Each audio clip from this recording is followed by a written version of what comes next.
அனைவருக்கும் எனது அன்பான வணக்கம். திருவள்ளுவர் இயற்றிய திருக்குறளில் அறத்துப்பால் அதிகாரம் 37 அவா அறுத்தல் 367வது குறள். அவாவினை ஆற்ற அறுப்பின் தவாவினை தான் வேண்டும் ஆற்றின் வரும். ஒருவன் ஆசையை முற்றிலும் ஒழித்தால் அவன் கெடாமல் வாழ்வதற்குரிய நல்வினைகள் தான் விரும்பியவாறே வரும்.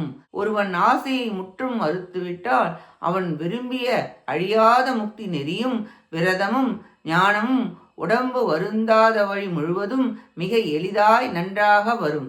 தான் வேண்டும் வழி வரும். ஆசை முற்றிலும் அற்றுவிட்டால் அவர் செய்யும் செயல் அனைத்தும் கைகூடும்.